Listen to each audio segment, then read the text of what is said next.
In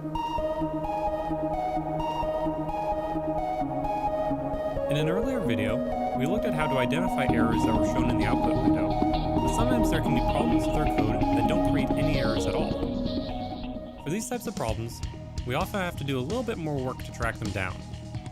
A common technique is to use print statements to locate where something is going wrong.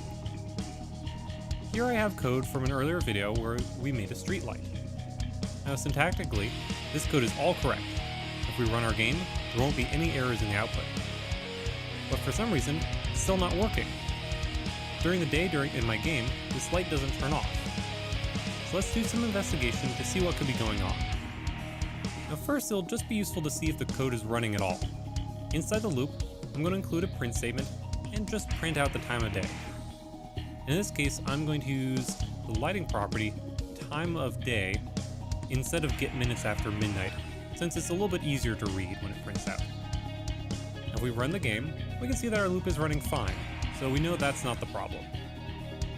So now I'm curious about these if statements, particularly the one that's supposed to turn the light off, because the light doesn't seem to be turning off. So inside of this if statement, I'm going to write print light off, just to see if the code is getting inside of there. If we run our game, we can see that, yes, it is indeed getting inside of that if statement. And it looks like we did the material and point light settings correctly, so something else must be going on. Let's take a look at this other if statement, the one that's supposed to turn the light on again. I'm going to put a print statement inside of it.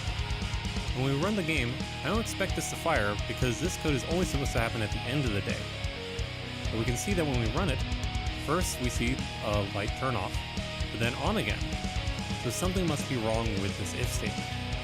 Now would you look at that? So I'm looking at this and it's using less than instead of greater than.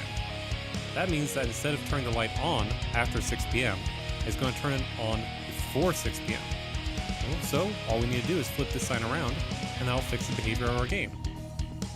And if we run the game again, you can see that it runs correctly and it prints what we expect. So now this was a simple example, but this kind of approach can be valuable to find problems with your code. If a piece of code isn't working as you expect, put a few print statements in like we did here. Sometimes you'll want to print out a value, like we did with the time of day. Other times you'll just want to print out a message, like we did inside the if statements. And one last thing, once you've fixed your code, you want to be sure to remove those print statements. You want to keep the output window as clean as you can, so you can notice any other problems or errors.